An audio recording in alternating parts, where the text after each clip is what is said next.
दोस्तों, आज मैं प्रेमचंद की शिक्षाप्रद कहानियों में से एक कहानी बैर का अंत सुनाने जा रही हूँ।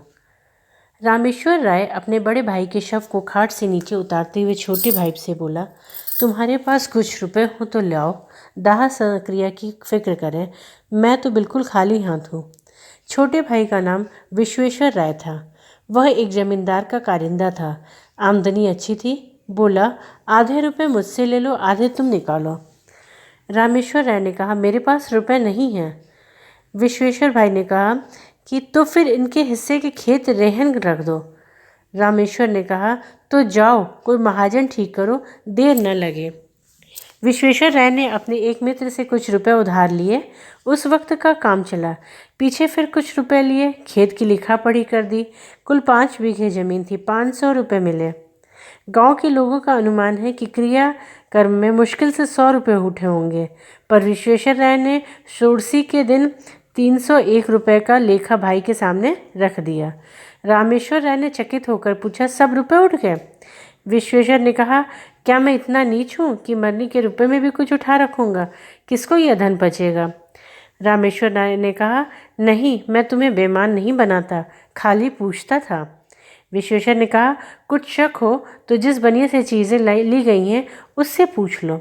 साल भर के बाद एक दिन विश्वेश्वर राय ने भाई से कहा, रुपए हो तो लाओ, खेत छुड़ा लें। रामेश्वर ने कहा, मेरे पास रुपए कहाँ से आए? घर का हाल तुमसे छिपा थोड़ी ही है। विश्वेश्वर ने कहा, तो मैं सब रुपए देकर जमीन छुड़ा लेता हूँ। जब तुम्हारे पास रुपए हो तो आधा देकर अपनी आधी जमीन मुझसे ले लेना। रामेश्वर राय ने कहा, अच्छी बात है, छुड़ा लो। 30 साल गुजर गए। विश्वेश्वर राय जमीन को जोतता रहा। उसे खाद गोचर से खूब सजाया।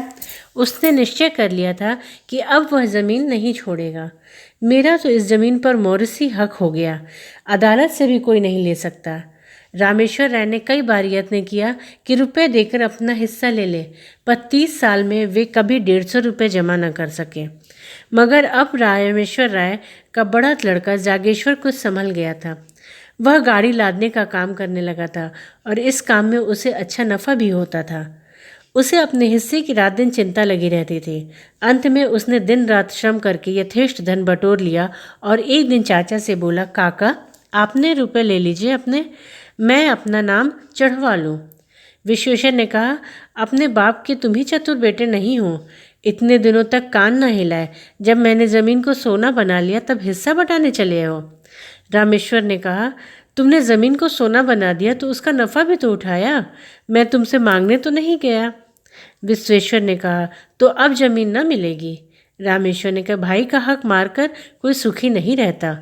विश्वेश्वर ने कहा, ज़मीन मेरी है, भाई की नहीं। जागेश्वर ने कहा, तो आप सीधे न दीजिएगा। विश्वेश्वर ने कहा, न सीधे दूंगा न टेढ़े से दूंगा, अदालत से करो। जागेश्वर ने कहा, अदालत करने की मुझ में सामर्थ्य नहीं है, पर मैं इतना कह देता हूँ कि ज़मीन चाहे मुझे न मिले पर आपके पास भी न रहेगी। विश्वेश्वर ने कहा, यह धमकी जाकर किसी और को दो। जागेश्वर ने कहा, फिर यह न कहिएगा कि भाई होकर बैरी हो गया।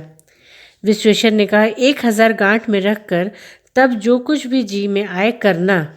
जागेश्वर ने कहा, मैं गरीब आदमी 1000 रुपये कहाँ से लाऊंगा, पर कभी कभी भगवान दीनों पर दयालु हो जाते हैं। विश्वेश्वर ने कहा, मैं इस डर से बिल नहीं खोद रहा हूँ। रामेश्वर राव तो चुप ही रहा, पर जागेश्वर इतना क्षमाशील न था। वकीलों से बातचीत की। वह अब आधी नहीं पूरी ज़मीन का दांत लगाए हुए था। मृत सिद्धेश्वर राय की एक लड़की तपेश्वरी थी। अपने जीवन काल में वे उसका विवाह कर चुके थे। उसे कुछ मालूम ही न था कि बाप ने क्या छोड़ा और किसने लिया। क्रियाकर्म अच्छी तरह हो गया, वह इसी से खुश थी। षोडशी में आई थी, फिर ससुराल चली गई। 30 वर्ष हो गए, न किसी ने बुलाया न वह मैके आई। ससुराल की दशा भी अच्छी न थी। पति का देहांत हो चुका था। लड़के भी अल्प वेतन पर नौकर थे। जागेश्वर ने अपनी फूफी को उभारना शुरू किया। वह उसी को मुद्दई बनाना चाहता था। तपेश्वरी ने कहा, बेटा, मुझे भगवान ने जो दिया है उसी में मगन हूँ। मुझे जगह जमीन ना चाहिए। मेरे पास अदालत करने को धन नहीं है। जागेश्वर, रुपए मैं लगाऊंगा, तुम खाली दावा कर दो। तपेश्वर ने कहा, भैया, तुम्हें लड़ाकर किसी काम का न रखेंगे। जागेश्वर ने कहा, यह नहीं देखा जाता कि जायदाद लेकर मज़े उड़ावें और हम मुंह ताकें। मैं अदालत का खर्च दे दूंगा, इस ज़मीन के पीछे बिक जाऊंगा, पर उनका गला न छोड़ूंगा। तपेश्वर ने कहा कि अगर ज़मीन मिल भी गई तो तुम अपने रुपयों के एवज में ले लोगे। मेरे हाथ क्या लगेगा, मैं भाई से क्यों बुरी बनूं। जागेश्वर ने कहा, ज़मीन आप ले लीजिएगा, मैं केवल चाचा का घमंड छोड़ना चाहता हूँ। तपेश्वर ने कहा, अच्छा जाओ, मेरी तरफ से दावा कर दो।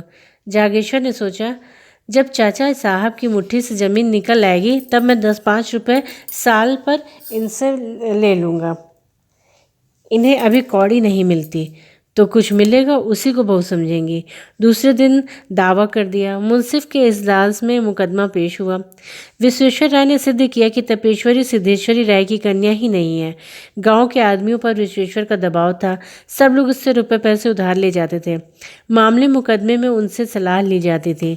सबने अदालत में बयान किया कि हम लोगों को न कभी तपेश्वरी को देखा ही नहीं, सिद्धेश्वरी की कोई लड़की थी ही नहीं। जागेश्वर ने बड़े बड़े वकीलों से पैरवी कराई, बहुत धन खर्च किया, लेकिन मुंसिफ ने उनके विरुद्ध फैसला सुनाया।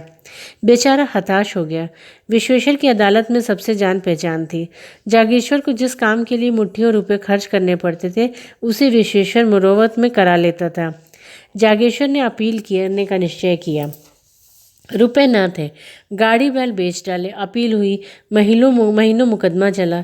बेचारा सुबह से शाम तक कचहरी के अमलों और वकीलों की खुशामद किया करता। रुपए भी उठ गए, महाजनों से ऋण लिया, अब की उसकी डिग्री भी हो गई। 500 का बोझ सिर पर हो गया था, अब जीत ने आंसू पोंछ दिए। विश्वेश्वर राय ने हाईकोर्ट में अपील की। जागेश्वर को अब कहीं से रुपए न मिले। विवश होकर अपने हिस्से की ज़मीन रेहन रखी, फिर घर बेचने की नौबत आई, यहाँ तक कि स्त्रियों के गहने भी बिक गए। अंत में हाईकोर्ट से भी उसकी जीत हो गई। आनंदोत्सव में बची खुची पूंजी भी निकल गई। 1000 पर पानी फिर गया। हाँ, संतोष यही था कि ये 5 बीघे मिल गए।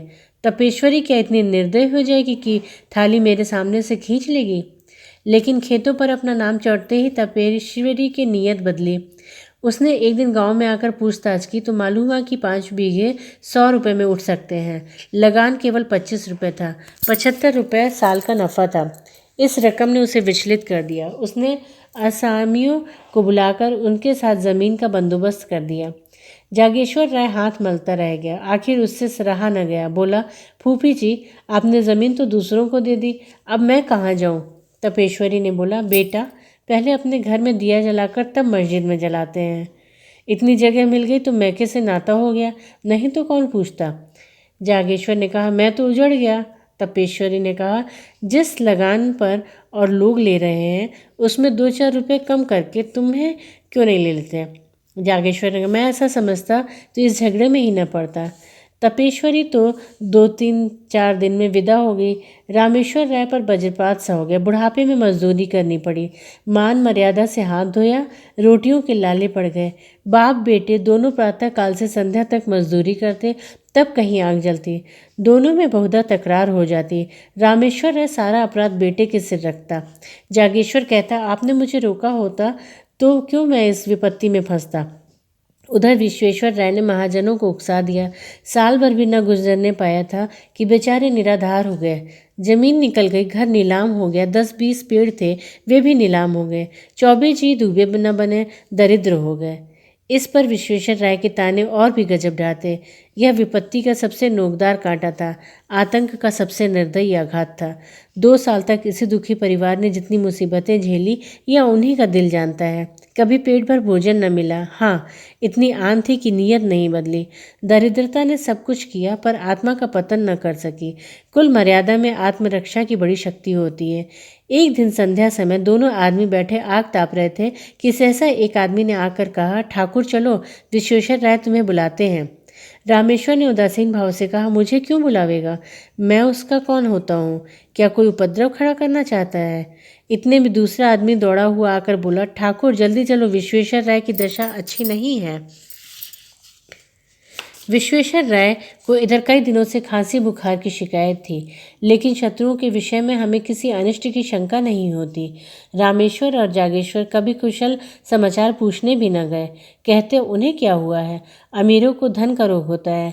जब आराम करने को जी चाहा पलंग पर लेट रहे, दूध में साबूदाना उबालकर मिश्री मिलाकर खाए और फिर उठ बैठे। विश्वेश्वर राय की दशा अच्छी नहीं है। यह सुनकर भी दोनों जगह से न हिले। रामेश्वर राय ने कहा, दशा को क्या हुआ है, आराम से पड़ा, बातें तो कर रहा है। जागेश्वर ने कहा, किसी वैद्य हकीम को बुलाने भेजना चाहते होंगे, शायद बुखार तेज हो गया होगा। रामेश्वर ने कहा, यहाँ किसी की इतनी फुर्सत है, सारा गांव तो उसका हेतु है, जिसे चाहे भेज दे। जागेश्वर ने, हर्जी क्या है, जाकर सुनाऊं? रामेश्वर ने कहा, जाकर थोड़े उपले बटोर लो, चूल्हा जले फिर जाना। ठाकुर सुहाती करनी आती तो आज यह दशा न होती। जागेश्वर ने टोकरी हटाई और हाट की तरफ चला कि इतने में विश्वेश्वर राय के घर से रोने की आवाज़ आने लगी। उसने टोकरी फेंक दी और दौड़ा हुआ चाचा के घर में जा पहुंचा।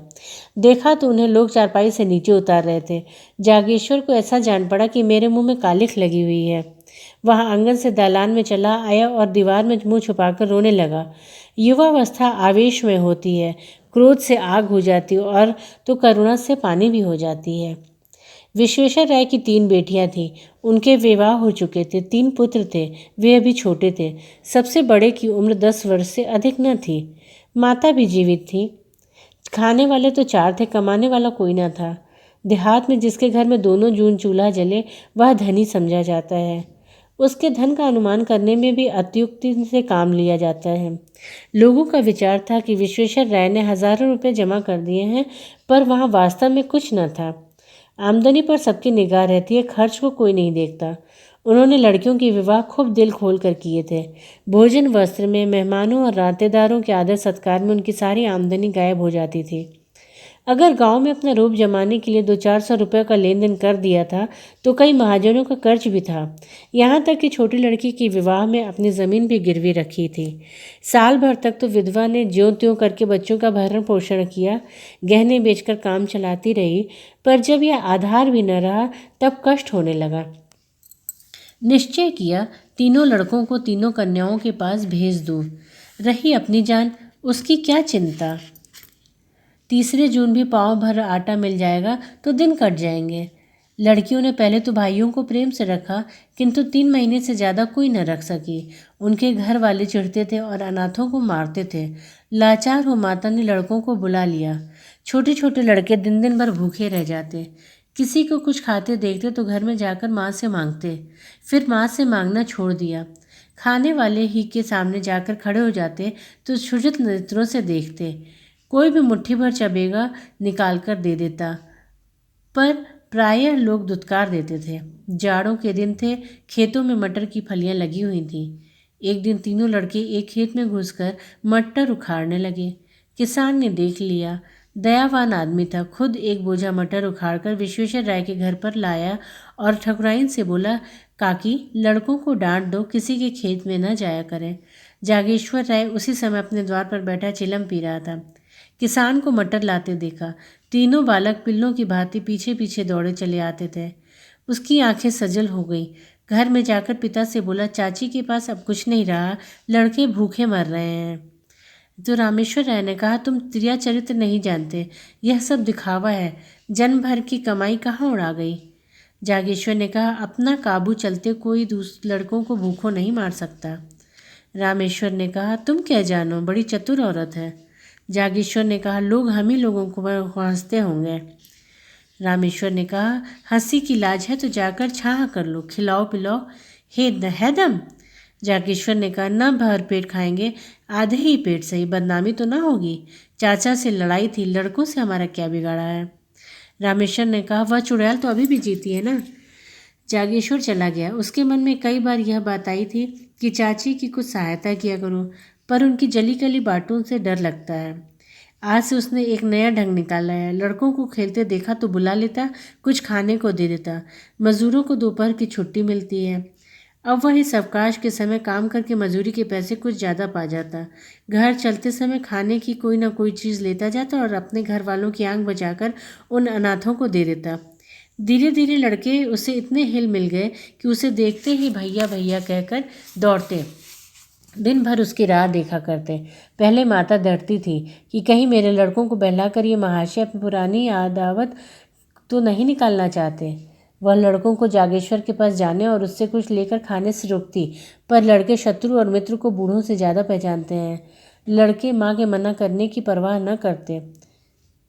यहाँ तक कि शनै शनै माता को भी जागेश्वर की सहृदयता पर विश्वास आ गया। एक दिन रामेश्वर राय ने बेटे से कहा, तुम्हारे पास रुपए बढ़ गए हैं तो 4 पैसे जमा क्यों नहीं करते, लुटाते क्यों हो? जागेश्वर ने कहा, मैं तो एक एक कौड़ी की किफ़ायत करता हूँ। रामेश्वर, जिन्हें अपना समझ रहे हो वे एक दिन तुम्हारे शत्रु होंगे। जागेश्वर ने कहा, आमदनी का धर्म भी तो कोई चीज़ है। पुराने बैर पर एक परिवार को भेड़ नहीं कर सकता। मेरा बिगड़ता ही क्या है, यही ना, रोज़ घंटे 2 घंटे और मेहनत करनी पड़ती है। रामेश्वर ने मुंह फेर लिया।